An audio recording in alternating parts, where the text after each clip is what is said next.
Jadi selanjutnya kita akan masuk ke sesi berikutnya, yaitu presentasi dari fellow.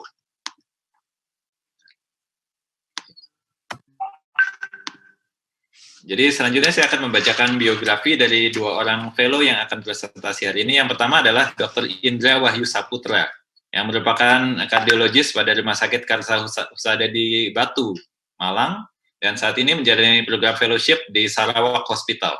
Dan yang kedua adalah senior saya, Dr. Fenis Karyadi, yang saat ini bertugas di Rumah Sakit Undata Palu, dan saat ini sedang menjalani pendidikan fellowship di Rumah Sakit Sarjito Yogyakarta. Oke. Jadi sedikit saya ingin menjelaskan bahwa pada presentasi fellow kali ini yang kita lihat adalah bagaimana indikasi pemilihan pasien, bagaimana indikasi pasien ini menjalani kateterisasi, keputusan untuk pilihan prosedur, teknik apa yang tepat, dan bagaimana cara melakukan eksekusinya. Jadi tanpa membuang waktu lagi, saya persilakan Dr. Indra untuk mempresentasikan kasusnya.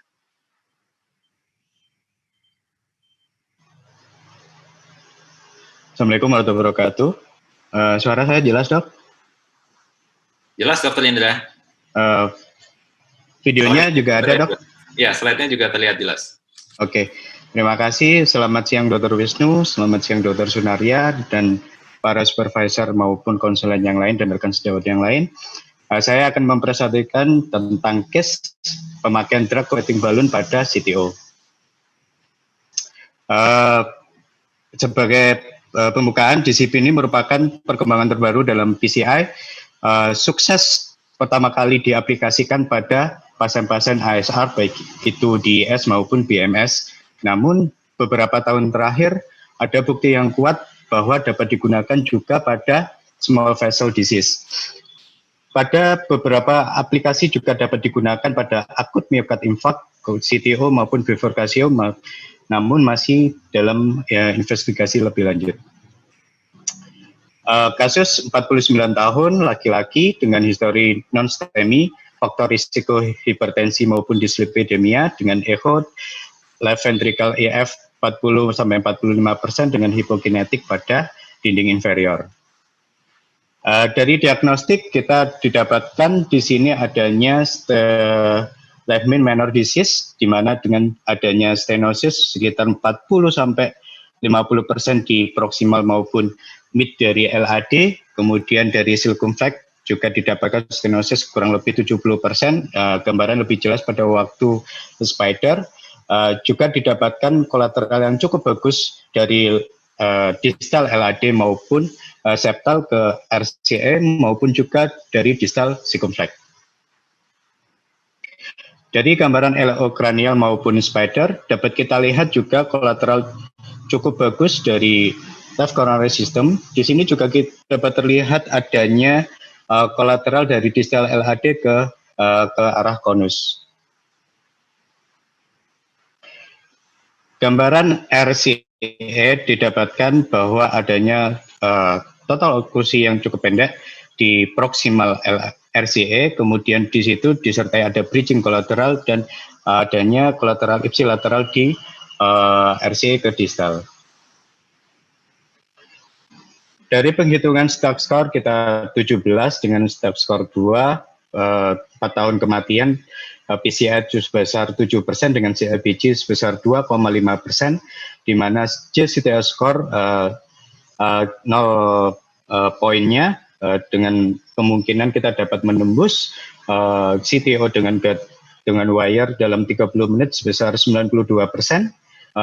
Algoritma yang saya pakai ini, yang kita pakai adalah dari Asian Pacific maupun dari Japanese algorithm oleh Tanaka et al., di mana dengan analisa dengan angiografi atau CCTA yang bagus, dari algoritma ini sendiri sih sebenarnya harusnya double injeksi, tapi kita mohon maaf tidak lakukan.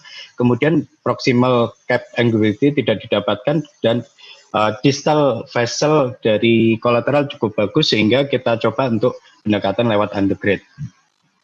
Pertama kali yang kita gunakan adalah JR40 6 French, namun tidak dapat support dengan baik pada waktu wire masuk ataupun pada waktu injeksi kontras, sering gating ini disengage. sehingga kita ganti EL 0,756 French dengan tetap menggunakan Xeon 2 wire, dapat kita lihat supportnya lebih baik. Wire berhasil menembus dari CTO, namun pertama kali kita gunakan adalah balon 20 tidak dapat melewati dari lesi CTO, sehingga kita ganti dengan balon 10 yang kita tingkatin bertahap 10, 20 sampai 22 ETM. Kemudian yang terakhir kita gunakan NC balon 2,5 sampai 10 ETM.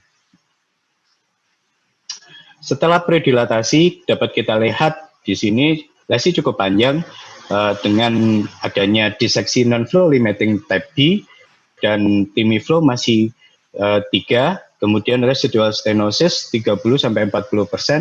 Pada waktu itu pertanyaannya kita adalah stenting atau no stenting atau DCP. Pada waktu itu kita putuskan untuk DCP.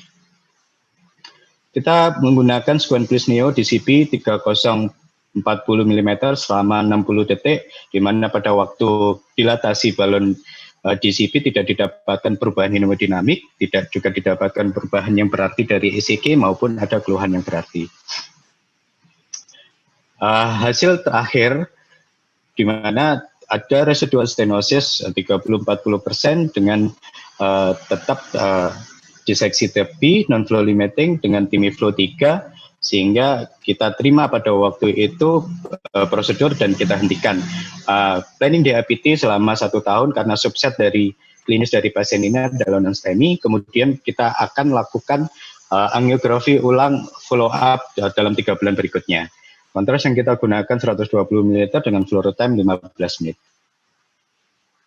Dalam follow up 3 bulan berikutnya, angiografi didapatkan hasil yang cukup bagus dari proximal sampai mid LED, di mana stenosis kurang lebih sebesar 20-30%, diseksi healing dengan baik. Kemudian juga pada waktu itu kita tanya adakah pasien ada keluhan atau tidak ada keluhan pada waktu aktivitas, dan follow up sebelumnya dalam 30 menit kita telepon pasien maupun 6 bulan sesudah PCR tidak ada keluhan yang berarti dan tidak ada riwayat readmission rawat inap dalam jangka waktu 6 bulan tersebut.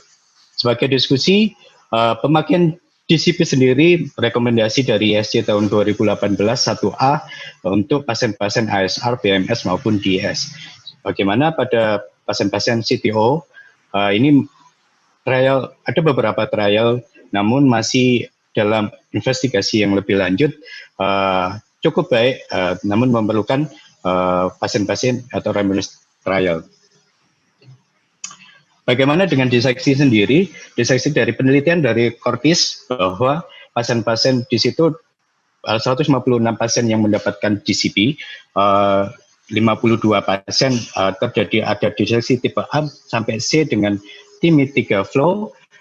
Setelah follow up 6-9 bulan berikutnya, 93% ternyata pasien-pasien tersebut complete healing, dan juga pasien-pasien yang diseksi tersebut terjadi late lumen pembesaran dari koronernya itu sendiri yang mendapat terapi DCP.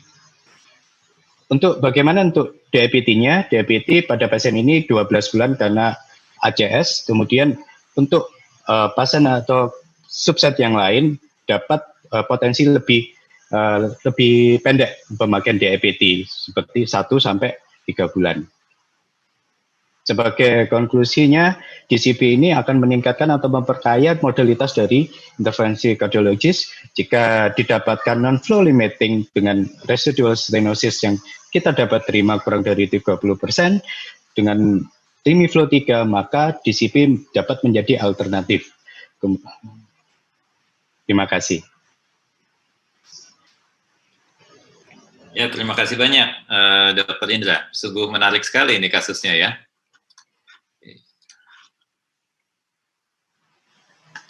Oke, sekarang kita akan memulai sesi tanya-jawab dulu untuk kasus Dr. Indra. Ini kasusnya menarik sekali. Jadi, lesi RCA, kemudian terdapat CTO, kemudian terdapat diseksi, dilakukan DEB, kemudian healing sendiri. Ini sungguh banyak hal yang bisa dibahas di sini. Mungkin saya persilakan dari para senior Piki, mulai mungkin Dr. Sunaria ada pendapat yang mau diberikan mengenai kasus ini.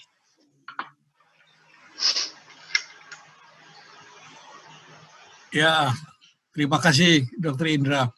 Saya sebetulnya kalau lihat presentasi ini, hasilnya terbuka baik dan penggunaan DCB. Tapi sekali lagi kalau tadi saya tampilkan mengenai planning, kemudian angiografik, sebaiknya ada analisa sehingga Anda tidak harus setelah wiring itu mencoba balon, 2 mundur, maju lagi. Jadi kelihatannya penilaian mengenai severity, calcification, fibrosis secara angiografik kurang. Mungkin kalau dari awal Anda menggunakan 1,5 atau 1,5 ya, Anda tidak harus loncat-loncat lagi dengan tadi loncat balon 2 pindah lagi gitu. Sehingga prosedurnya menjadi lebih cepat dan lebih baik ya. Juga pemilihan guide, kalau kita lihat yang begini ya sudahlah, ini AL1 atau XB, tetapi tidak lagi mencoba dengan right corner catheter. Ini akan membuat prosedur itu lebih cepat selesai, lebih baik dan lebih. Tapi apapun juga, kalau isu mengenai DCB Pak, atau kalau Anda menggunakan stent, kira-kira kesulitan ataupun pertimbangannya apa? Barangkali bisa diberikan. Untuk pertimbangannya pada waktu pasien ini adalah kita dapat melakukan stenting dokter proksimal sampai mid, di mana distal juga kita bisa lakukan. Namun pada waktu itu kita coba menggunakan DCB dengan pertimbangannya pasien masih muda, kita coba pemakaian dengan DCB terlebih dahulu. Dengan diffuse disease, kita coba untuk pemakaian DCB. Ya, oleh karena itu memang pada DCB selalu harus jelas berapa Anda mau angiografi ulang, 3 bulan, 6 bulan, atau Anda mau menggunakan katakanlah CT angio untuk memonitor kemungkinan restenosis yang akan terjadi dengan cepat. Ya, pada waktu itu kita lakukan follow up, putuskan follow up dalam 3 bulan. Bisa. Oke. Terima kasih Dr. Indra. Ya. Ya, dan Dr. Sunaria. Mungkin saya izin minta pendapat Prof. Santoso, Prof. Kalau kita lihat kasusnya, kasus CTO, kemudian ada non-limiting dissection, DCB, kemudian healing. Bagaimana menurut pendapat Prof? Saya beri komentar pertama mengenai teknik dan kedua mengenai DCB. Mengenai teknik,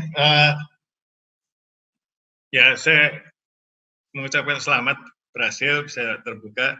Tapi kalau mau menghitung JCTO score, kita sebaiknya melakukan double coronary injection. Kalau nggak melakukan double coronary injection, kita nggak bisa menilai dengan baik. Kita nggak tahu di mana akhir daripada CTO itu dengan baik. Jadi yang tadi misalnya dibilang bridging collaterals, belum tentu bridging collaterals. Jadi itu mungkin dia nyambung terus ke bawah. Jadi kita bilang bukan true CTO, tapi functional CTO. Kemudian mengenai teknik, kita harus pakai microcatheter. Pada setiap CTO undergrade approach, pakailah microcatheter. Jadi kalau di sini kita lihat Sion Blue bisa lewat, itu mungkin cuma functional CTO, true CTO. Functional ya. Kemudian mengenai DCB, Prof. drug DCB, tadi kita udah lihat bahwa yang direkomend oleh guidelines adalah hanya pada instant restenosis. Tapi kita tahu di dunia intervensi, kita juga pakai DCB pada small vessel, terutama distal. Long lesions, kalau kita mau menghindari long overlapping stents, jadi yang di distal kita pasang yang kita pakai DCB, yang di proximal kita pakai drug-eluting stent. Jadi seperti kasus ini kita bisa yang di proximal pakai drug-eluting stent, yang di distal pakai DCB, misalnya kita nggak mau pakai terlalu banyak. Kemudian kita juga bisa lakukan pada ostial lesions. Karena pada ostium kita nggak gitu suka atau susah untuk memasang stent, kita pakai DCB. Kemudian sekarang ada clinical study dengan untuk bifurcation. Jadi kalau kita memakai satu stent di mother vessel, di side branch-nya misalnya kita lakukan dengan itu, dengan DCB. Kemudian kita juga bisa pakai kalau orang yang intoleran terhadap jewel antiplatelet. Jadi misalnya orang yang high bleeding risk, yang kita tahu dengan DCB mungkin potensial bisa ada hasilnya, atau orang yang misalnya mau menjalani operasi. Jadi itu in general untuk DCB. Jadi untuk kasus CTO, kita tahu memang ada beberapa reports untuk penggunaan DCB pada CTO. Tapi report itu kebanyakan bukan randomized clinical study yang besar. Jadi kita harus berhati-hati dalam menggunakan pada CTO. Karena kita tahu prediktor daripada TLR, tadi telah dikutip salah satu dibilang kalau ada dissection nggak apa-apa itu akan heal sendiri. Belum tentu. Karena pada DCB, in general, predictors daripada TLR adalah pertama, residual stenosis. Jadi kalau kita punya residual stenosis yang signifikan, 30% aja, lebih dari itu, udah prediktor untuk TLR. Kedua, TIMI flow. Dan ketiga, major dissection. Jadi pada kasus ini kita lihat ada major dissection. Kalau saya agak ragu-ragu untuk menggunakan DCB untuk ini. Jadi kalau mau pakailah untuk yang di proximal, untuk yang distalnya ya boleh kita coba dengan DCB. Itu komentar saya. Terima kasih. Terima kasih banyak, Prof. Terima kasih, Prof. Mungkin satu komentar lagi, Dr. Munawar, ada yang mau disampaikan terkait dengan kasus ini?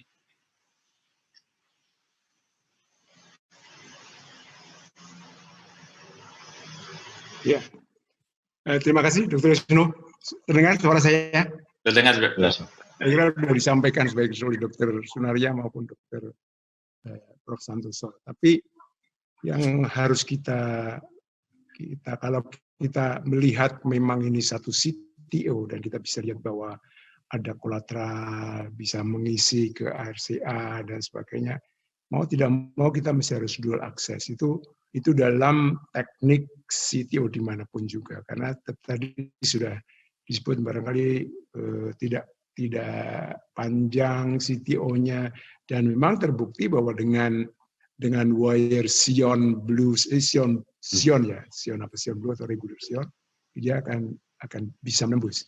Tetapi kalau tidak, ini betul-betul CTO, mau tidak mau kita mesti harus pakai dual akses, kecuali kalau ipsilateral, kolateralnya memang cukup besar dari ipsilateral, sehingga kita bisa melihat besar sekali distal part of RCA ini. Itu yang pertama. Kemudian teknik yang kedua yang mesti juga harus dilihat adalah bahwa dalam CTO itu kadang-kadang tidak boleh pending. Kita melihat harus betul-betul point of interest harus kita lihat, karena kita mesti harus melihat misalkan kolateralnya kira-kira bisa dilalui tidak. Karena ini pasien seperti begini dengan proximal cap-nya itu dekat dengan osya, sangat mungkin bisa kita lihat kadang-kadang backup support dari guiding catheter itu tidak ada. Oleh karena itu kadang-kadang ini kebetulan ini masih kita lihat tunnels-nya dengan bagus sehingga bisa kita lihat. Tetapi jangan sampai di tengah jalan kita baru nggak bisa, baru kita mau pakai dual access. Jadi akan membuat kelelahan dari operator. Itu aja yang saya mengenai DEB dan stenting saya setuju dengan pendapat Prof. Santoso. Karena bagaimana juga RCT dari stenting itu jauh lebih banyak. Mungkin Dr. Indra bisa sedikit sharing pengalamannya pada saat tindakan. Waktu itu seperti apa diskusinya di cath lab? Kemudian bagaimana pengambilan keputusannya untuk diseksi, untuk DCB? Terima kasih, Dok. Pada waktu itu setelah kita lakukan predilatasi dengan maksimal, didapatkan diseksi tipe B, kemudian juga residual stenosis kurang lebih dari 30%. Dari layarnya boleh diturunkan sedikit karena mukanya, wajahnya yang terpotong. Dok. Boleh saya sharing lagi, Dok? Oke, sebentar saja ya, karena kita juga terbatas waktu. Silakan Dr. Indra. Ya, Dok. Dari internasional konsensus maupun dari Asia Pasifik konsensus ada memang telah disebutkan dari Dr. Prof. Santoso dapat untuk pemakaian DCB sendiri untuk diseksi yang dapat diterima diseksi tipe A sampai tipe B, namun tipe C lebih diprioritaskan untuk pemakaian stenting. Jadi pada waktu itu kita temui dengan residual stenosis kurang lebih 70% dengan TIMI flow yang masih 3, kemudian diseksi tipe B, jadi kita putuskan untuk pemakaian DCB. Untuk pertama kali dual akses memang kita mohon maaf pada waktu itu ada yang terlewat, kita tidak melakukan dual akses injeksi sehingga kita kurang maksimal dalam mengetahui proksimal maupun distal dari cap dari CTO itu sendiri. Itu aja, Dok, namanya. Baik, terima kasih. Mungkin bisa di stop screen share dulu, Dr. Indra? Ya, Dok. Oke, terima kasih. Mungkin yang terakhir, untuk diskusi terakhir, saya ingin bertanya kepada Dr. Nur Haryono, bila Dr. Nur berkenan, Dok. Kira-kira apa saja tips dan triknya dalam menghadapi diseksi, Dok? Kapan kita harus agresif, kapan kemudian kita harus bisa lebih santai, bisa konservatif untuk menghindari risiko? Baik. Assalamualaikum warahmatullahi wabarakatuh. Waalaikumsalam. Jadi, kalau kita pakai istilahnya Prof T, jadi kalau kita ketemu diseksi itu kita harus kepala dingin. Artinya apa? Sebetulnya apa yang kita kerjakan pada waktu itu, itulah yang terbaik yang kita kerjakan. Jangan kecil hati dulu. Nah, apakah nanti baru kita bisa lakukan mana yang benar atau yang tidak? Itu bisa di belakangan kita belajarnya. Tapi yang penting di sini adalah jangan sampai kita wire itu kehilangan guide wire, sehingga pada waktu dissect itu kita balik lagi ke false lumen. Itu yang yang kita mesti jaga baik-baik. Mungkin itu kali tambahannya. Selain yang tadi yang beliau ini yang lebih paham. Jadi yang di lapangan itu yang memutuskan, Dok, ya, kepala dingin. Terima kasih banyak, Dr. Nur. Dan terima kasih, Dr. Indra. Kasusnya menarik sekali. Diskusinya juga sangat bermanfaat.